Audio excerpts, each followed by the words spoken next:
நான் நேரடியாவே கேக்குறேன். ரோஜா உங்க பொண்ணு தானே? கோவப்படாதீங்கப்பா. அந்த ரோஜா எனக்கு அக்காவா தங்கச்சியா? அப்பா, பேச வேண்டியதெல்லாம் பேசியாச்சு, கேட்க வேண்டியதெல்லாம் கேட்டாச்சு. இன்னும் உங்களுக்கு 48 மணி நேரம் தான் டைம். அதுக்குள்ள நீங்களே டிசைட் பண்ணிக்கோங்க. உங்களுக்கு நான் வேணுமா இல்ல அவங்க வேணுமான்னு.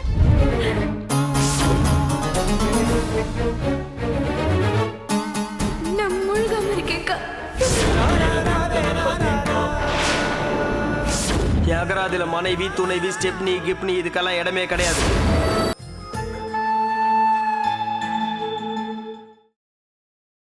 ஏன் என்ன பார்த்து பயந்து ஓடுறீங்க?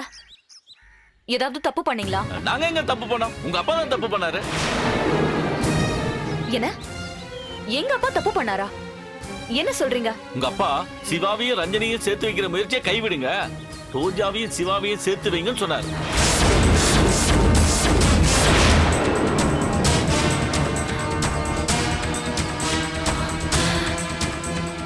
அமுதாவையும் சிவாவையும் எப்படியாவது பிரிக்கணும், தள்ளி போன கல்யாணம் தள்ளி போனதாவே இருக்கட்டும்னு நானும் கங்காவும் எங்களாலான முயற்சி எல்லாம் செஞ்சுட்டோம். ரஞ்சனி, சமயம் கிடைக்கும் போதெல்லாம் அமுதா ஒரு ஆணவக்காரி, அகமாவை பிடிச்சவ, ஈகோ பிடிச்சவ, ஆம்பளைங்களை மதிக்க தெரியாதவ, குடும்பத்துக்கு லாய்க்கு இல்லாதவ, அவளை நீ கல்யாணம் பண்ணா குடும்பம் நரகம் ஆயிடும், அவளை வேண்டான்னு தூக்கி எறி.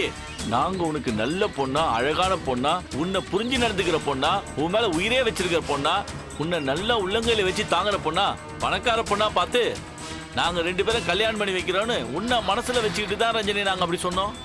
அவன் மனசை மாத்த முயற்சி பண்றோம். உங்ககிட்ட பழகி பார்த்து உங்க மனசை புரிஞ்சுக்கிட்டு உங்க ஆசையை நிறைவேற்றி வைக்கணும்னு 3வது மனுஷனாக நாங்க முயற்சி பண்றோம்.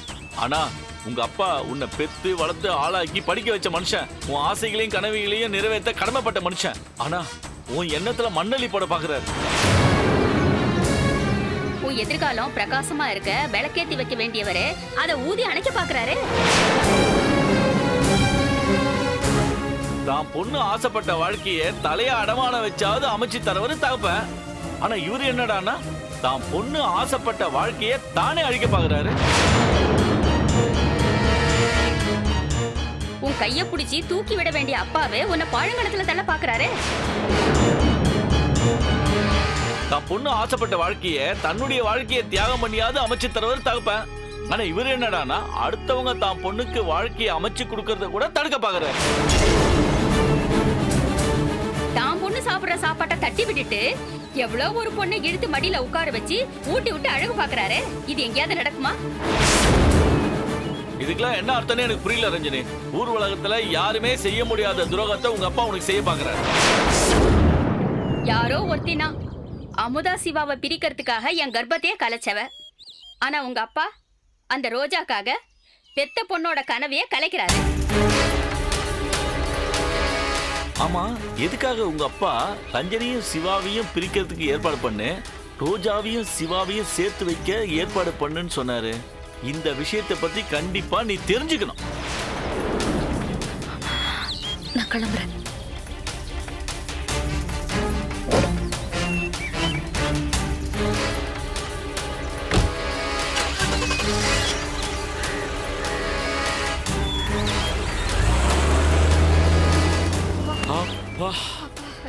போதுமரா சாமி, முடியலடி முடியல. சரி பாப்பலாம்.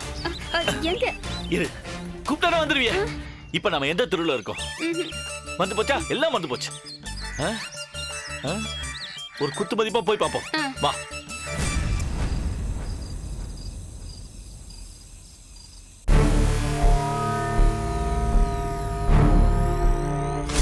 நீ என்ன பண்ற ரத்னா? உன் வாயால ஒரு வார்த்தை சிவாவையும் ரோஜாவையும் சேர்த்து வைன்னு சொல்லிடு.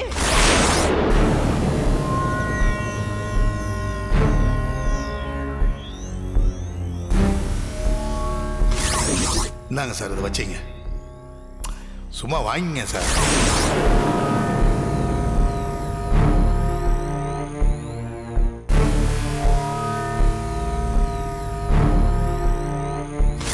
உங்க வீட்டுல தங்கறதா நாங்க முடிவு பண்ணிட்டோம்.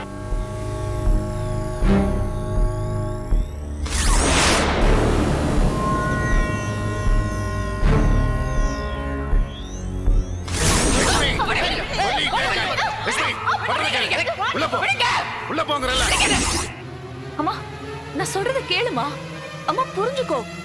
எதுவா இருந்தாலும் காலையில பேசிக்கலாமா. அம்மா நான் தான் சொல்றேன்ல. அம்மா இந்த வீட்டுக்குன்னு ஒரு மரியாதை இருந்துச்சு, அது போச்சு. இந்த வீட்டுல இருக்கிறவங்களுக்குன்னு ஒரு மரியாதை இருந்துச்சு, அதுவும் போச்சு. உங்களுக்குன்னு ஒரு தனி மரியாதை இருந்துச்சு, அதுவும் போச்சு. அவர் மரியாதை அதுவா போகல, அவரே எழுந்துட்டு நிக்கிறாரு.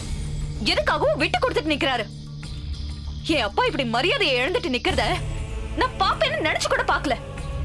இந்த வீட்டுல இனிமே இருந்தா இன்னும் எதை பார்க்க போறேன்னு எனக்கு தெரியல. இத பார், ஒரு விஷயத்தை நீங்க ரெண்டு பேரும் புரிஞ்சுக்கணும். தப்பு பண்ணது ரஞ்சனி. ரோஜா இந்த குடும்பத்தோட ரொம்ப நெருக்கமா இருந்தா. இன்னும் சொல்ல போனா இந்த குடும்பத்துல ஒருத்தியாவே இருந்தா. அதே சமயம் அவர் ரஞ்சனியோடயும் நெருக்கமா இருந்தா. இன்னும் சொல்ல போனா அவளோட நிழலாவே இருந்தா.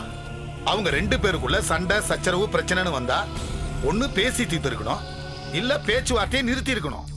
அதை விட்டுட்டு அவளும் ஒரு வயசு பொண்ணு, வாழ வேண்டிய பொண்ணு, நாளைக்கு இன்னொருத்தன் வீட்டுக்கு போக வேண்டிய பொண்ணு. அவங்க வீட்டுல ஆளை செட் பண்ணி கஞ்சாவை மறைச்சு வச்சு போலீஸ்ல போன் பண்ணி மாட்டி விட்டது நியாயமா? விஷயம் என் காதுக்கு வந்ததால காதோட காது வச்ச மாதிரி கேஸ ஒண்ணும் இல்லாம பண்ணிட்டேன். இல்லைன்னா என்ன ஆயிருக்கும்? போதைப் பொருள் தடுப்பு சட்டத்தின்படி அவ உள்ள போனானா நான் பைலபிள். அவ எதிர்காலமே இருண்டு இருக்கும். அவ எதிர்காலத்தை பத்தி உங்களுக்கு என்ன அக்கறை? அவ எதிர்காலத்துல உன் எதிர்காலமும் சேர்ந்து இருக்கிறதுனாலதாமா. என்னப்பா சொல்றீங்க? நாளை கோர்ட்டு விசாரணை வந்தா அப்ப மக பாட்டின்னு 3 பேரும் ஒண்ணு சேர்ந்து எங்க மேல போட்டிருக்கிற கஞ்சா கேஸுக்கும் எங்களுக்கு எந்த சம்பந்தமும் இல்ல. ராஜரத்னத்தோட மக ரஞ்சனி தான் எங்களை பழி வாங்கறதுக்கு ஒரு ஆளை ஏற்பாடு பண்ணி கஞ்சாவை எங்க வீட்டுல பதுக்கி வச்சுட்டு போலீஸுக்கு தகவல் கொடுத்துட்டு எங்களை அரெஸ்ட் பண்ண வச்சுட்டான்னு கோர்ட்ல சொன்னாங்கன்னா என்ன ஆகும்? உனக்கும் சம்மன் வரும். நீ கோர்ட்டுக்கு போகணும், கூண்டுல ஏறி பதில் சொல்லணும். நீ ஏற்பாடு பண்ண ஆள போலீஸ் பிடிச்சி அவனை கவனிக்கிற விதத்துல கவனிச்சாங்கன்னா அவன் நீ சொல்லித்தான் எல்லாத்தையும் பண்ணன்னு உன்னை கை காட்டிட்டானா அப்புறம் உன்னுடைய எதிர்காலம் என்னமா ஆகும்? ஆஹா, உங்க அப்பா என்னமா பூசி மெழுகிறார் பாரு. இங்க பாருங்க, உங்களுக்கு வெட்டு ஒண்ணு துண்டு 2 தான் பேச வரும். பூசி மெழுகிற மாதிரிலாம் பேசவே வராது. உங்களுக்கு சண்டை போடுற மாதிரி தான் பேச வரும். சமாளிக்கிற மாதிரிலாம் பேச வராது. கொக்கு தலையில வெண்ணெயை வச்சு பிடிக்க நினைச்ச கதையா எங்களை நீங்க பிடிச்சு வைக்க நினைக்காதீங்க. அப்பா உங்களை அவங்க பிரெயின் வாஷ் பண்ணி வச்சிருக்காங்க, அது எங்களுக்கு நல்லாவே தெரியும். அதுக்காக நீங்க எங்களை பிரெயின் வாஷ் பண்ண நினைக்காதீங்க. மனுஷன்னு இருந்தா ஒண்ணு தன்னை நம்பணும், இல்ல அடுத்தவங்களை நம்பணும். தன்னையும் நம்பாம அடுத்தவங்களையும் நம்பாம இருந்தா யாரும் ஒண்ணும் பண்ண முடியாது. எப்படி எடுத்து சொன்னாலும் புரியாது. எங்களுக்கு புரிஞ்சிருச்சுங்க. எப்ப எங்களுக்கு சரிசமமா அந்த ரோஜா, அவங்க அப்பன், அந்த கிழவி 3 பேரையும் இந்த வீட்டுல கொண்டு வந்து வச்சிங்களோ அப்பவே புரிஞ்சு போச்சு. அவங்க உங்களுக்கு ரொம்ப வேண்டியவங்க, நாங்க 2 பேரும் உங்களுக்கு வேண்டாதவங்களாக போறோம்னு. இத பார், நான் எது செஞ்சாலும் என் பொண்ணு ரஞ்சனியோட நல்லதுக்கு தான். அப்பா சும்மா திரும்ப திரும்ப இதையே சொல்லாதீங்கப்பா. கேட்டு கேட்டு அழுத்து போச்சு. உனக்கு அழுத்து போனா என்ன? அவர் அழுக்காம சலுக்காம திரும்ப திரும்ப அதையே தானே சொல்லிட்டு இருக்காரு. லட்சுமி, என்ன எனக்கு எதிராக என் பொண்ணை தூண்டி விட்டு வேடிக்கை பாக்குறியா? நான் வேடிக்கை பார்க்கலைங்க, நீங்க தான் வேடிக்கை காட்டுறீங்க. நாளைக்கு ஊரே கைத்தட்டி சிரிக்கும்னு நினைக்கிறீங்களா? காரி துப்பும். லட்சுமி, உண்மையை சொன்னா உரைக்குதா?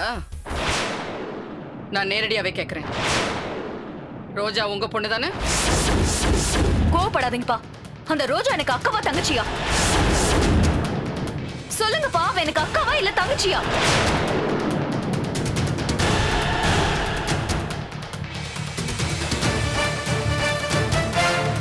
சொல்லுங்க. அந்த ரோஜா உங்க மகளா? உங்களுக்கும் வேறொருத்திக்கும் பிறந்தவளா? உங்க ரத்தமா? யார் அந்த வேறொருத்தி? எனக்கு முன்னாடியா இல்ல பின்னாடியா? சொல்லுங்க. சொல்லுங்கப்பா, அம்மா தான் கேக்குறாங்கல்ல, சொல்லுங்க. அந்த ரோஜா எனக்கு அக்காவா இல்ல தங்கச்சியா? சொல்லுங்கப்பா. நான் முத பொண்ணா இல்ல அவ முத பொண்ணா? என்ன கேள்வி மேல கேள்வி கேட்டுட்டு இருக்கீங்க? நீ முத பொண்ணா இல்ல அவ முத பொண்ணான்னு?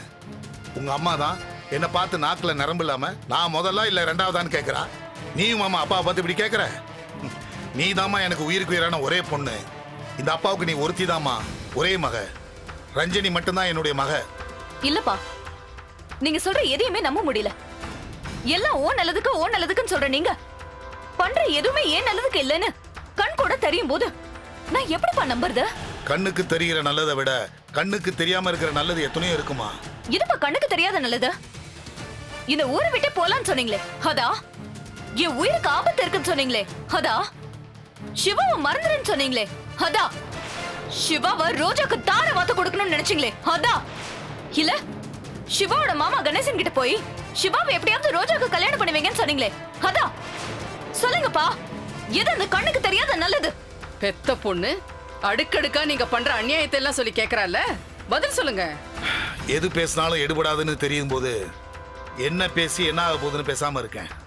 உண்மை அது இல்ல. பேசாமையே சாதிச்சிடலான்னு நீங்க நினைக்கிறீங்க, அதுதான் உண்மை. இவளால நம்மள என்ன பண்ண முடியும் தானே சிரிக்கிறீங்க? அர்த்தத்துக்கு பதில் சொல்லலாம், அனார்த்தத்துக்கு பதில் சொல்ல முடியாது. புதுசு புதுசா பேசி பழகுறீங்க. புதுசு புதுசா நடக்கும்போது புதுசு புதுசா பேச வேண்டியதா இருக்கு. நான் முடிவா சொல்றேங்க, அந்த ரோஜா உங்க மகளே தான், உங்களுக்கு பிறந்தவ தான். உங்களோட தைரியம், கம்பீரம், பார்வை, கோபம், பேச்சு இது எல்லாத்தையும் நான் ரஞ்சனி கிட்ட பாத்திருக்கேன். ஆனா இது எல்லாத்தையுமே ரஞ்சனி விட பல மடங்கு நான் ரோஜா கிட்ட பாக்குறேன். உறுதியா சொல்றேன், நீங்க தான் அவளுக்கு அப்பா, அவ உங்க மகதான். இதுல எந்த சந்தேகமும் இல்லை. ஆமாப்பா, என்னையே நான் கண்ணாடியில பாக்குற மாதிரி அவளோட நடவடிக்கைலாம் இருக்கு. என்கிட்ட இருக்கிற தைரியம், கோபம், கம்பீரம் இதெல்லாம் உங்ககிட்ட எப்படி வந்துச்சுன்னு கேட்டா அது ரத்தம்னு சொல்லுவேன். அவகிட்ட எப்படி வந்ததுன்னு கேட்டா என்னால எப்படி பதில் சொல்ல முடியும்? இப்படி ஏடா குணமா பேசினா நாங்க எதுவுமே கேட்க மாட்டோம்னு நினைச்சிட்டீங்களா? அவ வீட்டுல அவளை இருக்க விடாம ஜெயிலுக்கு அனுப்ப பார்த்ததுனாலதான் நம்ம வீட்டுக்கு வந்து ரஞ்சனியை இருக்க விடாம பண்றான்னு நீங்க சொன்னீங்க. அப்படி சொன்னவள எதுக்கு நம்ம வீட்டுக்கு கூட்டிட்டு வந்தீங்க? அவ அப்பன்னு சொல்ற ஆளு வீட்டையே சாராய கடையை மாத்தி வச்சிருக்கான். அந்த கிழவி ஏதோ மருமக வீட்டுக்கு வந்த மாமியார்காரி மாதிரி அதிகாரம் பண்ணிட்டு இருக்கா. அந்த ரோஜா அவங்க அப்பா வீடு மாதிரி ஆட்டம் போட்டுட்டு இருக்கா. உங்களே ஆட்டி வைக்கிறா. நீங்களும் அவங்க தாளத்துக்கு தகுந்த மாதிரி ஆடிட்டு இருக்கீங்க. அப்போ இதுக்கெல்லாம் என்ன அர்த்தம்? அது உங்க குடும்பம் தானே அர்த்தம். நீ எப்படி வேணாலும் அர்த்தம் பண்ணிக்க, அதுக்கெல்லாம் எனக்கு பதில் சொல்ல வேண்டிய அவசியம் இல்ல. ஏன் வாய சுலபமா அடைச்சிட முடியுங்கிறதெல்லாம் தெரிஞ்ச உண்மைதான். ஆனா ரஞ்சனி இதுல பாதிக்கப்பட்டு கேள்வி கேட்கறாங்கிறதுனால தானே பதில் சொல்ல முடியாம தடுமாறுறீங்க. நான் தடுமாறவும் இல்ல, தடம் மாறவும் இல்ல. நீ நினைக்கிற மாதிரி ரோஜா குடும்பத்துக்கு எனக்கு எந்த சம்பந்தமும் இல்ல. சம்பந்தம் இல்லாத குடும்பத்தை எதுக்கு சரிசமமா உட்கார வச்சு சமபந்தி போஜனம் நடத்தணும்? கழுத்து பிடிச்சு வெளியே தள்ளுங்க. இந்த நிமிஷமே உங்க 3 பேரையும் கழுத்து பிடிச்சு வெளியே தள்ளுங்க பாப்போம்.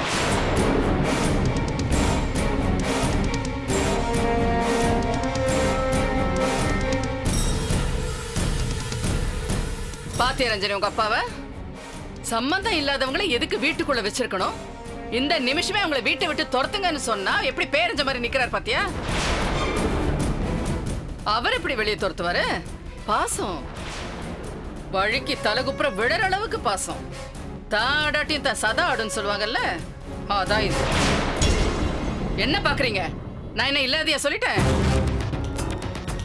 அப்பா, பேச வேண்டியதெல்லாம் பேசியாச்சு, கேட்க வேண்டியதெல்லாம் கேட்டாச்சு. இன்னும் உங்களுக்கு 48 மணி நேரம் தான் டைம். அதுக்குள்ள நீங்களே டிசைட் பண்ணிக்கோங்க, உங்களுக்கு நான் வேணுமா இல்ல அவங்க வேணுமான்னு. வாமா.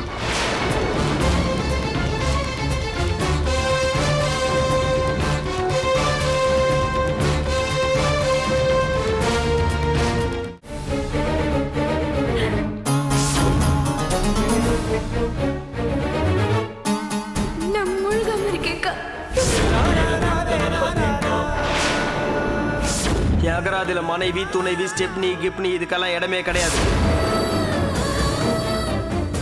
என்கிட்ட ஏமாந்து என் மூலியமா கர்ப்பமான நர்மதா பொண்ணு இதே மாதிரி யார் யார்கிட்டலாம் ஏமாந்துருக்கா? என் சொத்தை அபகரிக்கிறதுக்காக எனக்கு ட்ரக்ஸ் கொடுத்து என் கூட நர்மதா உறவு வச்சுக்கிட்டா.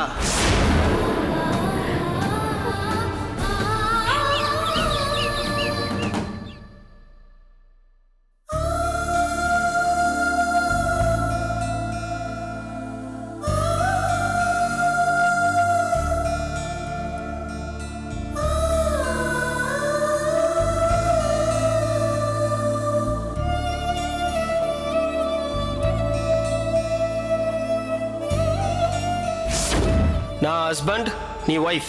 நான் சொன்னா நீ கேட்கணும். ஓகே? வா வாடா, கம். எல்லா பொண்ணுங்களும் தான் பழகுற முதல் ஆம்பளைய ரொம்ப நல்லவருன்னு தான் சொல்லுவாங்க. அதுக்கப்புறம் இந்த ஆம்பளைங்களே இப்படி தானான்னு சொல்லி யோசிப்பாங்க.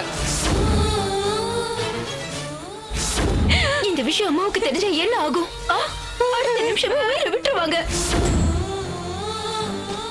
நீங்க என்ன பாத்துக்கிட்டு இருக்கீங்க? நீங்க போங்க, போய் மயில் வாங்குற டாக்டரை பாத்துட்டு வாங்க. இங்க பாருங்க, அந்த மனுஷன் வந்து இவ கையை பிடிச்சு பார்த்தான்னு வச்சுக்கோங்களேன், எல்லாத்தையும் புட்டு புட்டு புட்டு வச்சிருவாரு. கர்ப்பமானதுக்கு கல்யாண பத்திரிகைக்கு பதிலா கருமாதி பத்திரிகை அடிச்சிருக்கணும். நானா இருந்தா அதைத்தாங்க செய்வேன்.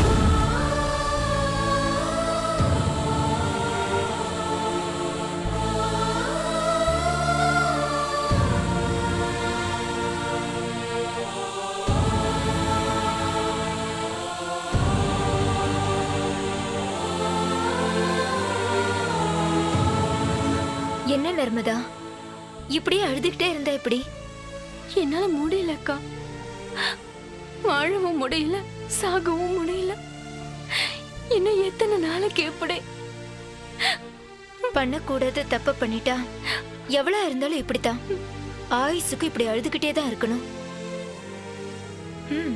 சரி, நடந்ததெல்லாம் மறந்துட்டு எவனையாவது கல்யாணம் பண்ணிக்கணும்னு நினைச்சா அவனுக்கு எப்போ உண்மை தெரிய வரும்னு பயந்து பயந்து சாக வேண்டியிருக்கும். சரி, தொட்டவனையே கட்டிக்கலான்னு அவனை கல்யாணம் பண்ணிக்கிட்டாலும் நீ என் கூடவே இப்படித்தானே இருந்த? என் கூட மட்டும்தானா இல்ல வேற எவன் கூடயாவது இருந்தியான்னு கேட்பான். அதையும் காதுல வாங்கிக்கிட்டு நிம்மதியே இல்லாம சாகணும். இந்த உலகத்திலேயே மிகப்பெரிய பாவம் என்ன தெரியுமா? கல்யாணத்துக்கு முன்னாடியே கெட்டு போறதுதான்.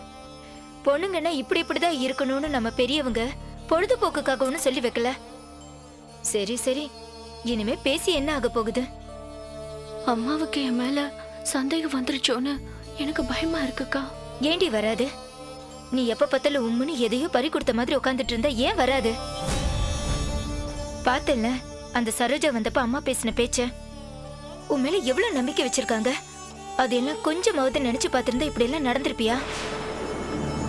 அம்மாக்கு மட்டும் இந்த விஷயம் தெரிஞ்சது இந்த வீட்டுல என்ன நடக்கும்னு தெரியாது. நடக்கிறதுனா ஒண்ணுதான் நடக்கும். குடும்பத்தோட எல்லாரும் விஷத்தை சாப்பிட்டு சாக வேண்டியதுதான். சரி சரி, நீ அழ ஆரம்பிக்காத. அப்பாவும் அம்மாவும் பாத்துட்டாங்கன்னா சந்தேகம் வரும். சரி இரு, நான் போய் ரெடி ஆயிட்டு வந்துடுறேன். 2 பேரும் போய் வசந்த பாத்துட்டு வரலாம்.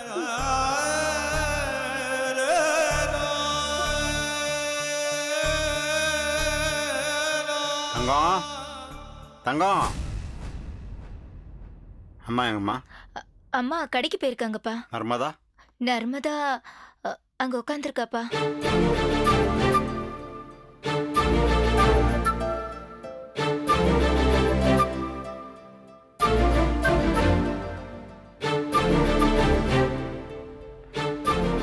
அம்மா, அப்பா, உங்ககிட்ட 2-3 நாளாக ஒன்று கேட்கணும்னு நினச்சிக்கிட்டே இருந்தேன்.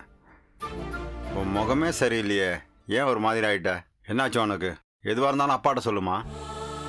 ஒன்றும் இல்லைப்பா, நான் எப்பவும் போல நல்லா தானே இருக்கேன். ஏம்மா, பெத்த அப்பனுக்கு தெரியாத பிள்ளையோட முகவாட்டம் உன் மனசுக்குள்ளே எதையோ போட்டு மறைச்சி வச்சுக்கிட்டு வெளியே சொல்ல முடியாமல் புழுங்கிட்டு இருக்கேன்னு உன் முகத்தில் நல்லா தெரியுது.